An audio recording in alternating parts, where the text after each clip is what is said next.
안녕하세요. 저는 부산에 살고 있는 30대 이혼녀입니다. 날이 안 좋으니 마음까지 뒤숭숭해서 괜히 지난날 과거가 떠오르네요. 주말인데 약속도 없고 술 한잔 기울일 친구도 없어서 글을 남겨봅니다. 이혼하고 이제 막 심경 안정된 하소연일 테니 마음 비우시고 들어주셨으면 좋겠어요. 저는 이혼 가정에서 자란 남자를 만나 결혼했었습니다. 남편은 저보다 6살이 어린 30대 연하였어요. 남편이 고등학교 때 시부모가 이혼했다고 했고 남편이 대학을 졸업할 때쯤에 시부가 죽었다고 했어요. 그 덕분에 시부의 자산이 남편에게 상속되었는데 그 돈으로 남편은 대학 졸업 후 식당 사업을 꾸렸다고 합니다. 시모랑 같이 살면서 남편이 벌어오는 수익으로 둘이 먹고 지냈다고 해요. 시모가 일을 한번 해본 적 없는 사람이라 시모한테는 오직 가진 집이 전부였고 남편한테 용돈 받고 나라에서 주는 노인연금도 받고 산다고 했습니다. 어찌 보면 이혼 가정이었던 것 치고 홀로 벌이하는 것 치고 잘 먹고 잘 살았다고 말할 수 있는 형편이었어요. 물론 깊은 내막을 보면 시모는 자기가 가지고 있는 집 말고는 남편에게 물려준 재산 같은 건 없는 사람이었습니다. 반대로 저는 친정이 경제적으로 잘 살아요. 친정에서 갖고 있는 건물도 있고 저희 아빠가 젊은 시절 좀 열심히 살아서 사업도 꽤나 크게 운영 중이십니다. 그래서 남편의 집안 형편이 저희 집에 비해 현저히 떨어지는 걸 알면서도 저는 남편 하나만 보고 결혼을 결정했습니다. 제가 돈이 궁해서 부부의 연을 맺으려던 건 아니었기 때문에 그 부부에 대해 좀 쉽게 생각을 했던 것 같아요. 그래도 형편 말고는 남편도 시모도 다 괜찮은 사람들이었습니다. 사람이 괜찮다면 뭔들 문제가 되겠어요. 시모를 만났던 날은 아직도 기억이 생생하게 나는데 첫인상이 나쁘지 않았어요. 저희 엄마보다 키도 작으시고 고생 한 번 안 해본 사람처럼 전체적으로 곱상한 분위기가 났습니다. 그래도 어른은 어른인지라 결혼에 대해 확실히 짚고 가고자 하는 모습도 있었는데요. 시모가 첫 만남부터 돈 문제로 얘기를 꺼내더라고요. 보다시피 우리가 가진 게 없어요. 원래부터 잘 사는 집이 아니었는데 내가 이혼까지 하는 바람에 완전 빈털터리가 됐어. 그나마 아들 아빠 되는 사람 보험금이랑 유산이 와서 아들이 사업 시작한 거지. 그것도 없었으면 완전 갓에 기울었을 거예요. 그래서 내가 우리 아들 결혼할 때 아무것도 못 해줘요. 그래도 괜찮겠어요? 제가 남편 돈 보고 결혼했다면 진작에 연애를 시작도 안 했을 겁니다. 남편의 형편을 모르는 것도 아니기에 그런 건 문제가 되지 않는다고 시모에게 확실히 얘기를 꺼냈고 우리 친정이 좀 넉넉하다는 얘기까지 하면서 시모에게 점수를 따려고 했어요. 다행히도 시모가 저를 굉장히 만족스럽게 봐주셨습니다. 상견례에서도 그런 부분에 대해 대화가 이루어졌는데 친정 부모님은 부부끼리 존중하는 마음을 더 중요시 여기는 분들이라서 돈 없다고 결혼을 반대하고 그러진 않는다며 저처럼 의사를 표명하셨어요. 그렇게 저희는 친정 부모님이 갖고 있는 건물에 얹혀서 살게 되었습니다. 남편이 모은 돈은 고작 6천만 원이 전부였는데 그거랑 제가 모은 돈이랑 합쳐서 결혼식, 결혼 준비, 신혼여행을 다녀오느라 남은 돈이 부족했거든요.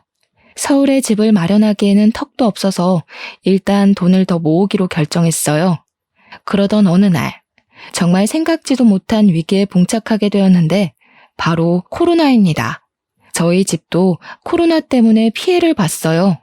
정확히 말하자면 코로나 사태 때문에 남편 직장이 큰 타격을 입게 된 거죠.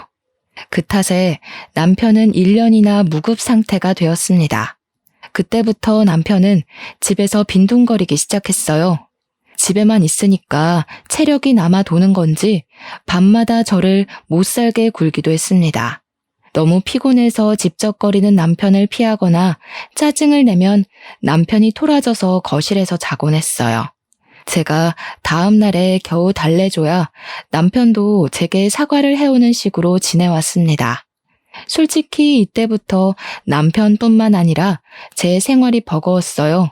남편의 무급 생활이 시작되고부터는 거의 제가 가장이나 다름없는 생활을 했거든요. 생활비에 남편 식당 공과금에 우리 집 관리비, 적금, 시모 용돈 등등 전부 제 월급에서 차감할 수밖에 없잖아요. 친정이 잘 산다고 해서 가정이 생긴 제가 언제까지 친정의 도움을 받겠습니까? 이미 집도 친정에서 관리비 제외하고 공짜로 살게 해주고 있는걸요. 제가 혼자 고생하는 줄 알아서 남편이 한 번씩 집안일을 해놓기도 하는데 집안일을 잘하는 것도 아니라서 일만 2번 만드는 꼴입니다. 물론 남편 입장에서는 저를 돕는다고 나름 자기가 신경 쓴 거겠죠. 미안하지만 그땐 제가 한참 예민해져 있을 때라 남편이 한 발자국 떼기만 해도 스트레스 받을 적이었어요. 그렇다고 그걸 제가 지적하기도 미안한 상황이라 결국 아무 말도 못했습니다. 무엇보다 백수인 본인이 무급인 것에 제일 스트레스일 거잖아요. 남자는 돈 버는 걸로 자존심이 서고 꺾이고 한다는데 매일 집에만 있고 처가가 준 집에 얹혀 살고 처갓집이 챙겨주는 반찬 먹고 하면 얼마나 자존심 상하겠어요. 최대한 그런 남편의 입장을 이해해주고 싶어서 저는 화가 나도 억누르고 짜증을 냈다가도 제가 먼저 사과를 하고 그랬습니다. 그런데 어느 날엔 정말 철딱선이 없는 남편이 제대로 미운 적이 있었는데요. 남편이 갑자기 제게 아기를 갖자고 하는 거 아니겠어요? 저 살면서 돈 때문에 쪼들려 본 적은 결혼하고 처음이거든요.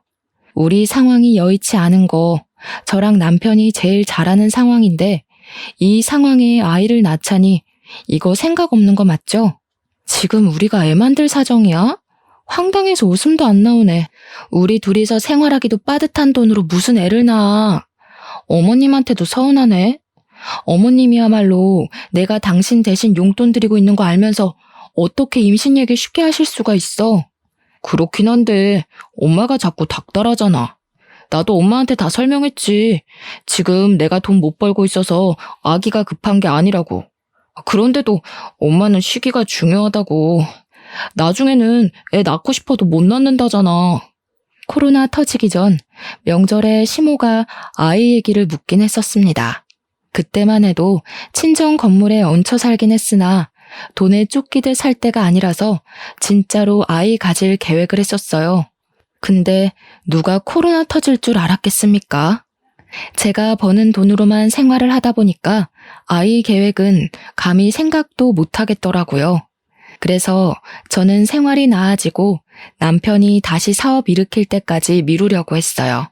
그러나 코로나는 1년이 넘어도 잠잠해지긴커녕 더 박차를 가해 심해지기만 하더군요.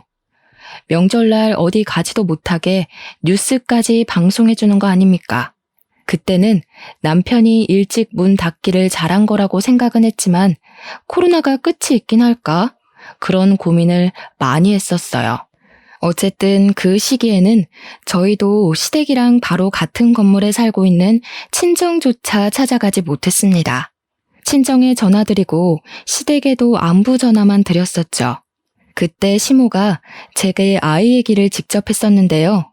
너도 나이가 있잖니. 이러다 좋은 세월 다 가겠어. 남들보다 늦게 출발했으면 얼른 서두를 생각을 해야지. 태평해도 너무 태평한 거 아니니? 다른 며느리들은 첫 임신 미뤄봤자 30대지만 너는 미루면 40이잖아. 네, 누구보다 제가 제일 잘 알죠. 그런데 아시다시피 저 혼자 벌이야 하잖아요. 제가 애 가지면 돈은 누가 벌어요? 어머님, 임신을 그렇게 쉽게 생각하시면 안 돼요.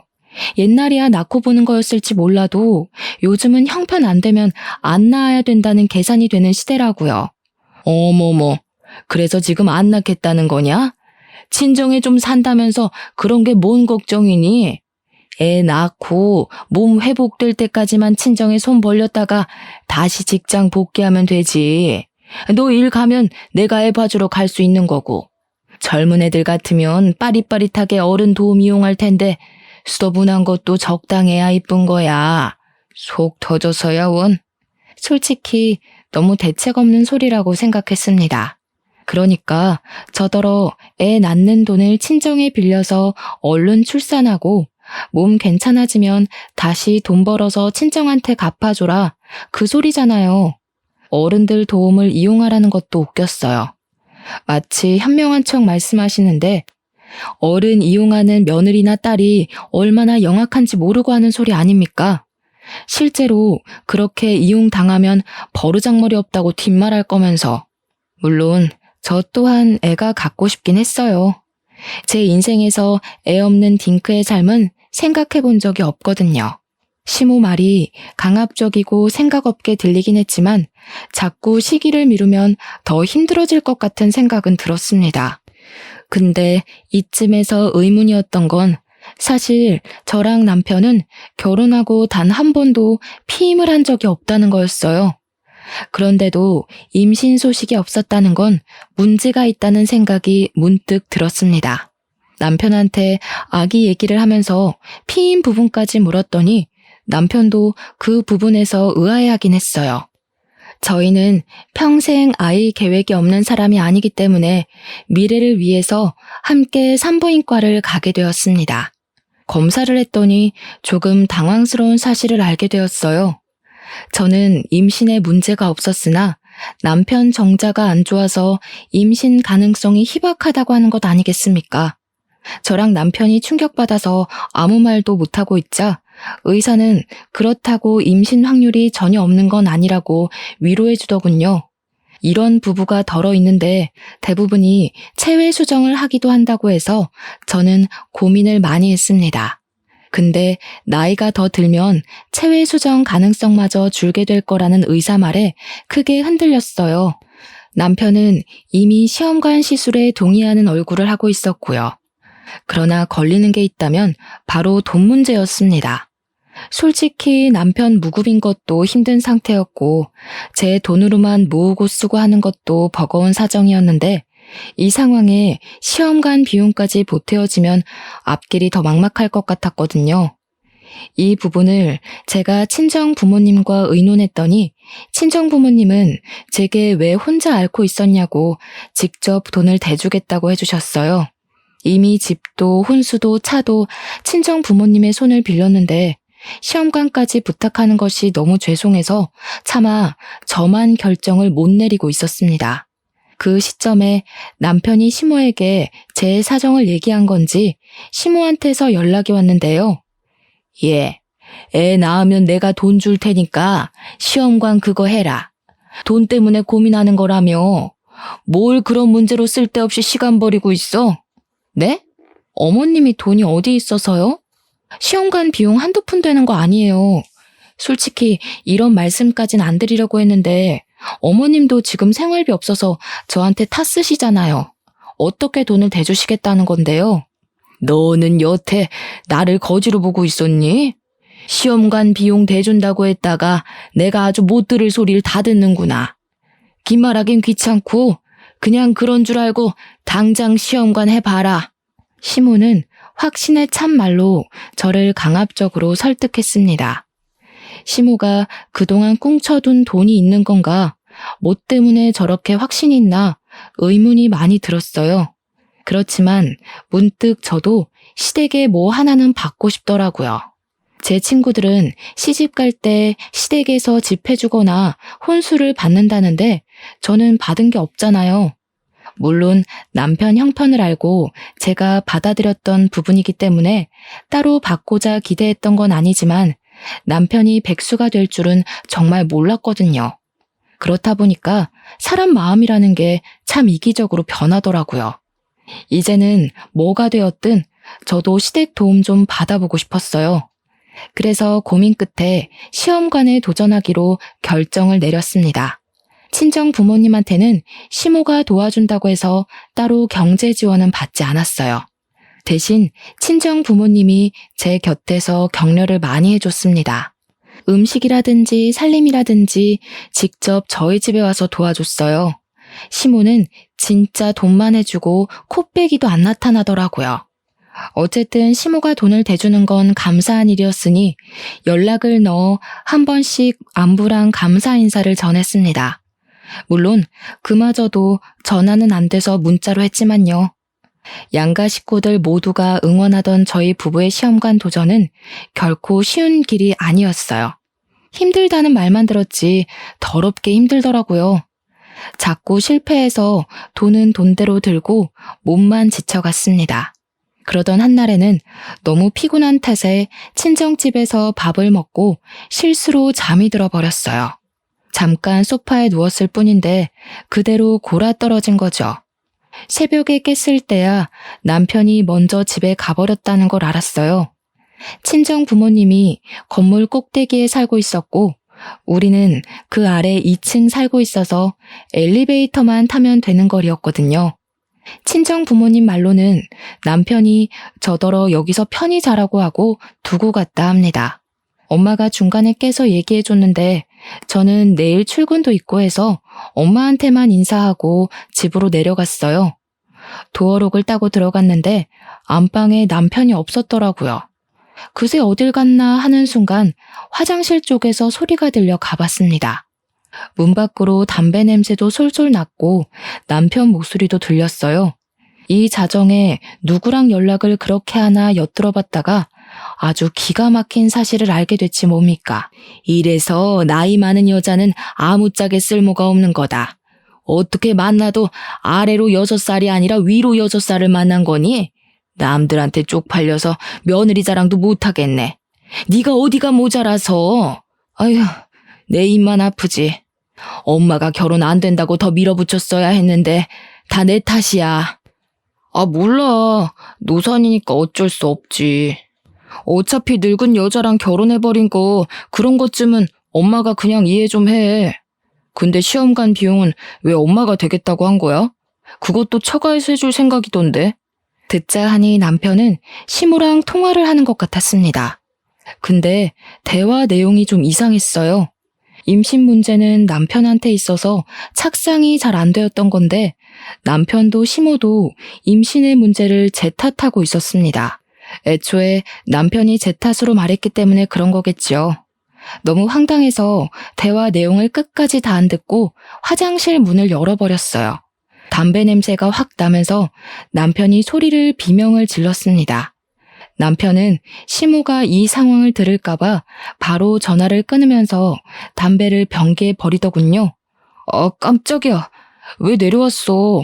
그냥 거기서 편하게 자지. 당신 피곤한 것 같아서 일부러 안 깨우고 왔는데. 어머님한테 뭐라고 했어? 내가 노산이라서 임신이 안 된 거라고? 지금 내가 맞게 들은 거야? 남편은 제가 묻는 말에 크게 당황하면서 애써 상황을 넘기려고 딴소리를 자꾸 짓거렸습니다. 그게 너무 눈에 보여서 더 짜증이 났어요. 왜 그런 거짓말해? 그런 식으로 얘기하면 어머님이 당연히 내 문제인 줄 알잖아. 그렇게 내 탓처럼 얘기해버리면 어머님이 날 어떻게 생각하겠어? 지금 나 욕먹이려고 일부러 그러는 거야? 미안. 안 그래도 엄마가 나 백수라서 속상해하는데 나 때문에 임신까지 안 되는 거 알면 얼마나 더 마음 안 좋겠어. 어쩔 수 없었어. 진짜 미안해. 남편은 자기 엄마 걱정해서 거짓말을 했다는데 저는 그걸 이해해주기가 어려웠어요. 누가 효도를 이런 식으로 합니까? 왜 저를 욕먹이면서 효도하는 건지 모르겠더라고요. 제가 다시 시모한테 전화해봐야겠다고 폰을 들었는데 남편이 절대 못하게 제 폰을 뺏었습니다. 그러면서 자기 심정 좀 이해해달라고 되레 목청을 높이는 거 아니겠어요? 내가 이 정도 고개 숙였으면 당신도 작작해. 남편 자존심을 기어이 꺾어야겠어? 안 그래도 결혼 시작부터 내가 기세 확 꺾여서 들어왔는데. 우리 부모님이 당신한테 갑질을 했어? 뭘 했어? 당신이 백수라서 눈치 보는 것도 당신 몫이고 돈 못 모아서 친정 건물에 얹혀 사는 것도 당신이 감안해야 할 몫인 거야. 그렇게 억울하고 쪽팔리면 이 악물고 노력해서 먹고 살 궁리라도 하던가. 자기 혼자 자존심 다 깎아먹고 있으면서 누굴 탓해? 아, 그래, 잘났다. 너는 매번 그렇게 훈계질했어. 내가 네 자식이냐? 나 네 남편이야. 6살 많다고 자꾸 가르치려고 하지 말지. 그날 새벽에 남편이랑 한바탕 싸움을 한다고 새벽을 거의 다 보냈었어요. 그렇잖아도 스트레스가 이만저만 아닌데 남편까지 이상한 거짓말로 제 신경을 긁으니 심신안정이 중요한 시험관 시술이 계속 실패만 거듭했습니다. 저는 결국 3번의 시도 끝에 임신을 포기했어요. 친정 부모님은 제게 고생 많았다고 위로를 해준 반면 시모는 그날 제게 전화를 해 따져 물었습니다. 내가 돈을 얼마나 들였는데 그거 하나를 못 해내냐? 애 안 낳을 거면 우리 아들이랑 왜 결혼했니? 나이 많아서 노처녀 될 뻔한 거 구제해줬으면 빨리 애 낳아서 우리 집안 대를 이을 생각을 해야지. 돈 날로 먹을 작정이야? 제가 애 낳으려고 결혼한 거 아니잖아요. 저 충분히 노력했고 시험관도 한두 번이죠. 이젠 힘들어서 못하겠어요. 제가 어머님 돈 날로 먹은 걸로 보이세요? 솔직히 정확하게 따지고 보자면 날로 먹은 건 어머님이 더하죠. 제 돈이 어머님한테 얼마나 들어갔는데요. 뭐야? 이제 시엠이 말이 말 같지도 않나 보네? 지금 너 혼자 힘들어? 임신하려면 여자 나이가 얼마나 중요한데 다 늙어서는 아무 노력도 안 하고 그딴 식으로 짓거릴 거면 네가 해줄게 이혼밖에 더 있겠니? 뭔 놈의 이런 고약한 년이 다 있대? 내 귀한 아들 너같이 고집 세고 보잘것 하나 없는 애랑 결혼시키는 게 아니었는데 아이고 내 천추의 한이다. 사람이 한계에 다다으면 말하기조차 피곤해서 입을 닫게 된다는 걸 그때 처음 느꼈습니다. 그리고 듣자 하니 시모는 시험관 역시 제 개인적인 문제 때문에 임신이 안 되는 줄 알고 있더라고요. 남편이 아직도 시모한테 솔직하게 말 안 했다는 생각에 짜증이 나서 결국 실토해줬습니다. 어머님, 뭘 알고나 따지세요. 제가 아니라 어머님 아들이 씨 없는 수박이라고요. 남편이 백수라 자기 엄마 더 걱정시키기 싫다고 솔직하게 말 못한 건데 그쪽 아들 때문에 손주 씨가 메말라 있는 거예요. 제가 입 아파서 이런 말까지는 안 하려고 했거든요. 어머님 아들이 성불구인 줄 알았으면 저도 이 결혼 안 했어요. 왜 자꾸 나한테 덮어씌워요? 왜 내가 그쪽 아들 때문에 애 없이 살아야 되는데 나도 짜증나 정신 나가겠으니까 부추기지 좀 마세요. 저는 정말 예의고 도리고 다 버린 채 시모한테 성질을 부렸어요. 더 이상 이해해주면 끝도 없이 사람 피를 말릴 것 같더라고요. 이렇게 말을 하면 생각 있는 사람의 경우 적당히 해야 되잖아요. 그런데 시모는 정말 상상을 초월하는 사람이더라고요. 얘기하면 어느 정도 알아듣고 자신의 실언을 민망해할 줄 알았는데 더 뻔뻔하게 나오는 거 아니겠어요? 그래서 씨가 부실해도 밭이 좋으면 임신되는 거야. 애초에 밭이 똥통인데 정자가 수백만 마리 있으면 뭐 하겠니? 그리고 우리 아들이 너 만나기 전에는 잘만 사업했어. 그런데 너 만나자마자 일이 틀어졌잖니. 이게 뭔 뜻이겠어? 너무 막무가내 논리에 순간적으로 말이 안 나왔습니다. 시모는 남자한테 여자 하나가 잘못 붙으면 망하는 법이라고 하면서 애초에 남자에게는 여자가 어떤 모양새로 있어주느냐가 중요하다고 개소리를 하더군요. 황당해서 별 대꾸 못하고 끊어버렸어요.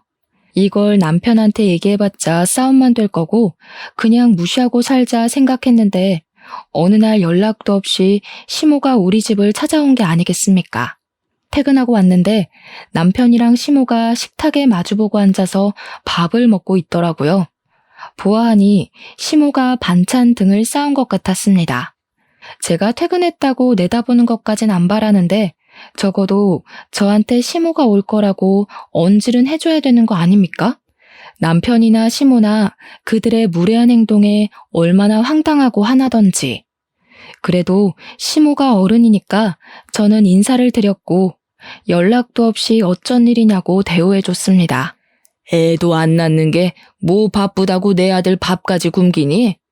집에 하나 있는 여자가 신랑을 개 취급하는데 남편이 제 몫을 하겠어? 말씀이 지나치시네요.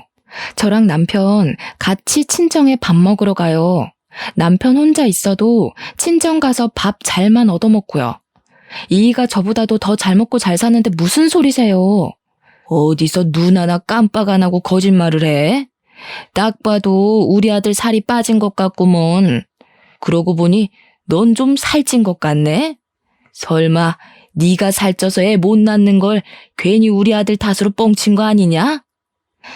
제 속 뒤집어 놓으시려고 왔나 본데 그래봤자 남편 고자인 게 달라지진 않아요. 같은 말 하는 것도 피곤하니까 그만 가주세요. 그 와중에 남편은 자기 엄마 밥 맛있다고 처먹기만 하고 있었습니다. 시모는 제 말이 말 같지 않은지 끝까지 손주를 포기하지 않으면서 제 앞으로 두툼한 봉투를 내밀었어요. 시험관 준비를 다시 시작하라는 겁니다. 이렇게 돈이 술술 나올 거면 왜 신혼 초에 돈 없는 척하면서 숨겼는지 모르겠더군요. 뭐가 어쨌든 오늘부터 나도 여기서 지내야겠다. 이거 내 집 팔고 가져온 돈이니까 손 좀 만들어 와라. 네? 같이 지낸다니 그게 무슨 말씀이세요? 그런 건 누가 결정했는데요?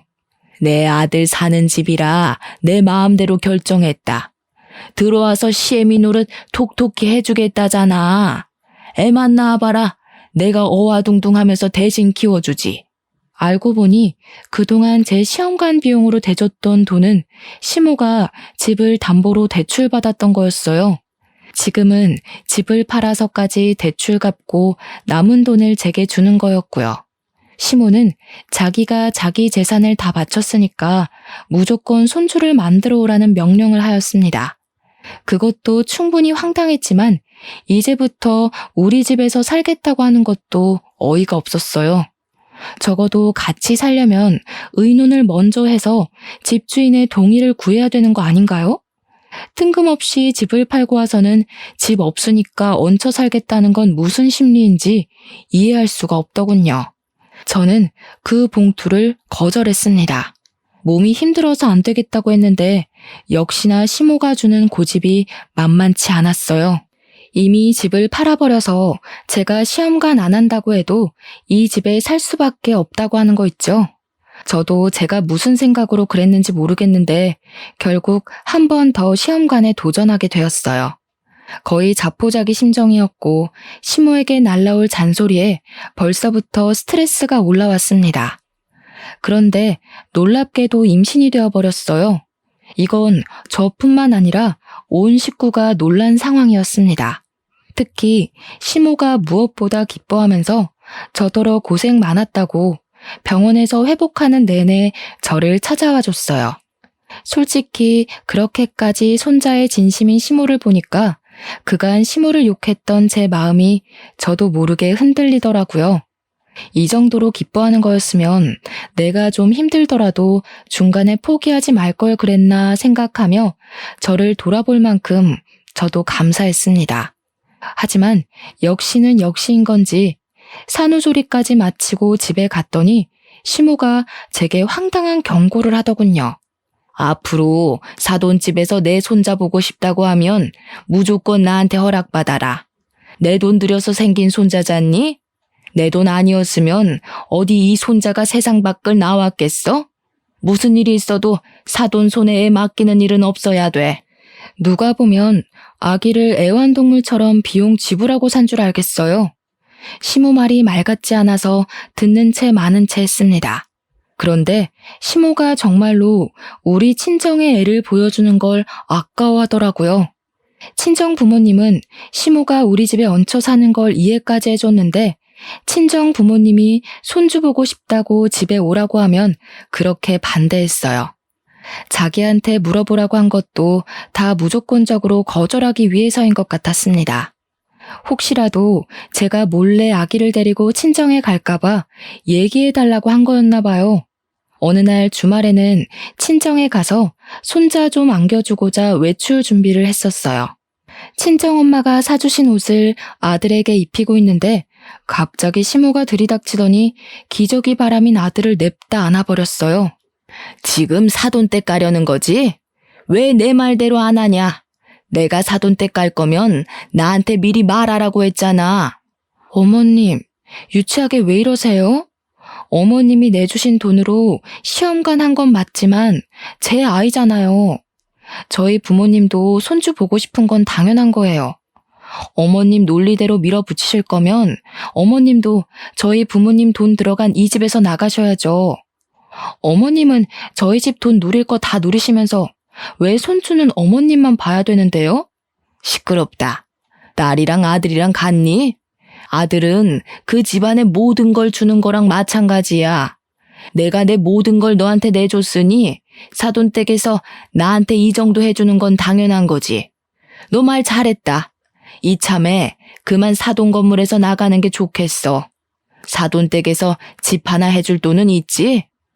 네 식구 살 집 좀 해달라고 해라. 내 돈으로 애 만들었으니까 그 정도는 해줘야 돼. 이때 남편이 생각이 있으면 중간 역할을 잘해줘야 하는데 자기 엄마 앞에서 가오를 잡고 싶은 건지 시모 편만 들더라고요. 그래, 제발 나가자. 나도 은근 처가에 눈치 보였어.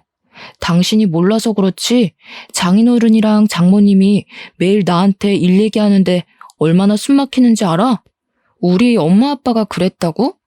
다른 사람들은 그렇게 착각할지 몰라도 당신은 우리 부모님을 그런 식으로 말하면 안 되지. 친정에서 나 몰래 당신한테 용돈 꽂아준 거 내가 모를 줄 알았어? 뭐야, 장모님 진짜 웃기신다. 몰래 주는 거라고 해놓고 너한테 다 보고 들어가고 있었던 거야? 와, 믿을 사람 하나 없네. 이거 봐라. 이래도 내가 처가에서 찬밥 신세 아니야? 눈치 보여서 평소에 기죽어 살았다는 남편 말이 얼마나 웃겼는지 모릅니다. 진짜 찬밥 신세가 뭔지 모르나 봐요. 처가에서 오라고 말 안 해도 방문해서 밥 꼬박꼬박 챙겨 먹고 우리 엄마 설거지할 때 한 번을 손수 도와주겠다고 나선 적 없는 사람이 눈치가 보였다라니. 기죽었다는 사람이 슬리퍼 직직 끌고 가서 장모님 밥 주세요 할 수 있단 말인가요? 남편이란 작자는 너무 말이 안 통하는 사람이었고 대화를 하면 할수록 저까지 멍청해지는 것 같아서 참 할 말이 없었습니다. 사람이 분이 쌓이고 쌓이면 분노 이상으로 침착해지는 경향이 있는 것 같더라고요. 그들 꼬락서니를 보니 더 이상은 안 되겠다 싶어서 뭔가 해결점을 찾아야 할 것 같았어요. 아이도 생겼는데 더는 쓸데없는 사람들로부터 스트레스 받고는 못 살겠더라고요. 며칠 생각을 해보겠다고 한 뒤 저는 결단을 내렸고 부모님한테서 돈을 빌려 집을 알아보겠다고 말씀드렸습니다. 시모가 아주 신이 나서 손주를 안고 온갖 아양을 떨더군요. 그러면서 이런 집이 좋고 저런 집이 좋다고 저한테 보여주는 거 아니겠습니까? 이제야 네가 말이 좀 통하는구나. 이왕이면 여기랑 최대한 멀고 또 산이 보이는 곳이 좋겠다. 그런 데는 공기가 다르거든. 애 크는데도 굉장히 좋고. 그럼 나도. 이왕 돈 빌리는 거 나 사업장 리모델링 좀 하면 안 될까? 내가 저번에 장모님한테 은근슬쩍 말 던져보긴 했는데 장모님이 눈치가 없는 건지 말귀를 잘 못 알아들으시더라고. 당신이 잘 말해주면 도와주실 것 같은데? 두 사람의 뻔뻔한 망언에 열이 확 받쳤지만 다 참았습니다. 뭐든 부모님한테 물어보겠다고 하면서 그 화가 나는 상황을 대충 넘긴 채 저는 마음먹었던 계획들을 준비해 나갔어요. 그리고 제가 알아서 집을 매매했을 때 그들에게 이사갈 준비하자고 공표했고 실제 이삿집 센터 불러 짐을 다 빼버렸어요. 그 와중에도 시모랑 남편은 먼저 1층 트럭으로 이동해 차에 앉아 있었습니다. 이 순간까지도 일 안 하고 그저 몸만 편안하려고 하는 두 사람이 얼마나 꼴보기 싫었는지 몰라요. 두 사람의 짐만 밑에 있는 트럭으로 내려보내는 사이 저는 제 아들과 함께 그대로 본가에 올라갔습니다. 그리곤 아들을 친정 부모님 손에 맡긴 후 친정 집으로 우리 집 혼수를 다 드렸어요. 남편이랑 시모가 타고 있는 트럭에 실린 물건은 제 것이 아닌 옷가지와 쓸모없는 가구, 버릴 예정이었던 생필품뿐이었어요. 저는 남편한테 전화해서 트럭에 다 못 타니까 먼저 출발하라 그랬고 도착하면 짐 좀 내려달라고 했습니다. 남편은 기세 좋게 자기한테 맡기라며 든든한 남자인 척 하더군요. 그렇게 떠나보낸 트럭을 보면서 저는 마지막 작별 인사를 고했네요. 그리고 한 60분 뒤였어요. 남편한테서 전화가 왔습니다. 여보, 여기 좀 이상한데? 오르막길 엄청 올라왔더니 이상한 초가집 앞에다가 내려줬어. 사고가 있는 것 같아서 물어봤는데 너한테 전화해보라는 말만 하네? 당신 지금 어디야? 초가집? 잘 갔네. 거기 맞아. 대충 그 안에 들어갈 물건들만 실어서 보냈는데 어때? 자연 친화적이고 좋지. 어머님도 산 보이는 곳에 가고 싶다 했잖아. 그래서 산 중턱에 있는 초가집으로 샀어. 당신이랑 당신 엄마는 이제 그곳에서 쭉 지내면 돼. 제가 계획했던 사실은 그들을 저 먼 곳에 내다버리는 거였어요. 그동안 뻔뻔했던 시모랑 남편 태도에 참을 수 없을 만큼 화가 나서 결국 남편이랑 이혼해야겠다고 결심했거든요. 그 마음이 제가 이렇게 몰래 계획을 세우도록 만들었네요. 그래서 저는 그들 몰래 최대한 쓰러져가는 시골 초가집을 알아본 거였고, 형편없는 그들에게 너네들 수준이 딱 그 초가집에 살 수준이라는 걸 깨닫게 해주고 싶었습니다. 이혼 합의서랑 재산 분할 포기각서도 갔을 거야. 그 초가집마저 팔아서 위자료 토해내고 싶지 않으면 순순히 합의하는 게 좋을걸? 야, 제정신이야? 장난칠 게 따로 있지. 빨리 와. 우리 엄마 감기 걸려. 알았어. 그동안은 내가 잘못했어. 그러니까 그만 화 풀고 빨리 좀 오라고. 곧 있으면 해지는데 여기서 어떻게 자라는 거야? 에이, 누가 집까지 사주면서 장난을 치냐? 그리고 평생 거기서 살 건데 어떻게 자긴 뭘 어떻게 자. 지금부터라도 방 깨끗이 닦고 이불 깔아야지. 참, 조명이 없다더라. 오늘만 휴대폰 손전등 켜고 내일 슈퍼 가서 하나 사. 알아보니까 거기 한 20분 내려오면 슈퍼 하나 나온대. 수화기 너머로 남편의 쌍욕이 들렸습니다. 차마 제게 쏟아붓지는 못하고 수화기 떼고서 공중에다 대고 욕을 하는 것 같았어요.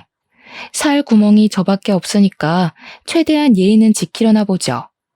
옆에서 시모가 왜 그러냐고 남편을 보채는 소리도 들렸는데 화풀이할 사람이 없던 남편은 괜히 시모한테도 성질을 내면서 짜증을 부리더군요.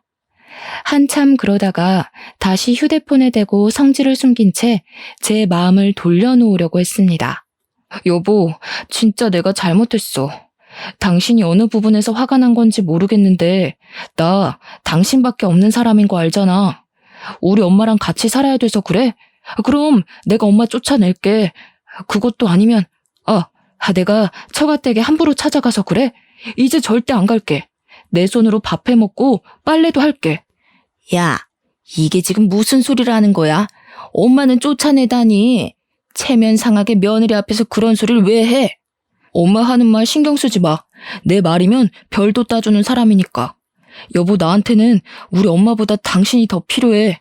당신 눈에 거슬리는 단점 다 고칠 테니까 제발 용서해줘. 그런다고 개버릇 어디 가겠냐? 그동안 호구 하나 물었다고 얼마나 좋아했을까? 너네 엄마도 그렇고 너도 그렇고. 어쩜 그렇게 양심이 없는지 모르겠네. 정도를 모르고 나대면 그런 꼴 나는 거야. 내가 이런 것까지 알려줘야 되겠어? 나 분명 애는 하나 낳았는데 자식이 둘인 기분이 들더라고. 야, 아무리 그래도 그렇지 사람 자존심은 짓밟으면 안 되지. 네가 날 애 취급하니까 내가 더 애처럼 굴었던 거 아니야. 고작 6살밖에 차이 안 나는 게 겁나 어른인 척하네. 나라고 너랑 살면서 안 갑갑했을 것 같아? 듣자 하니까 진짜. 역시 넌 네 분수에 맞는 환경이 잘 어울린다. 빈털터리로 쫓겨나서 고생 좀 해봐야 뭘 잘못했는지 알 것 같아서 돈 좀 썼어. 참, 너네 엄마한테 말 좀 전해줘. 네 아들 만들 때 보태준 돈이 그 초가집에 쓰인 금액이랑 같다고. 그러니까 어머님이 돈 주신 거는 그 쓰러져가는 초가집이랑 퉁치는 거라고 전해줘. 안 그래도 옆에서 제 말을 들었는지 시모가 뭐라 언성을 높이고 있었습니다. 집중해서 들어보니 시모가 남편 휴대폰을 뺏어서 저한테 따지려고 하자 남편이 그걸 막는다고 실랑이가 벌어진 것 같았어요. 교양 없는 건 저도 마찬가지지만 시모랑 남편은 참 답이 없는 것 같아요. 저는 그런 시모에게 들으라고 일부러 크게 말했습니다. 돈 핑계로 제 아들한테 들러붙을 생각 마시고 그 초가집에 살면서 열심히 양육비나 보내주셔요. 심심하면 개 한 마리 키우시던가요. 아, 있는 아들이 개 같으니까 굳이 개는 필요 없으려나? 어쨌든 그쪽들이랑 그동안 가족이었던 건 그저 불운으로 이해하고 넘길게요. 남의 재력에 기대 살 생각 마시고 사이좋게 돈 벌고 모아서 얼른 이사 가셔요. 그 두 사람을 본 건 낮에 트럭한테 인사하고 보냈을 적이 마지막이었습니다.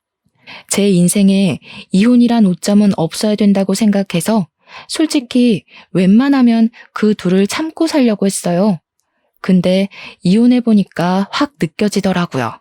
서류상의 이력과 사회적 편견은 남겠지만 적어도 집에 가기 싫진 않겠구나.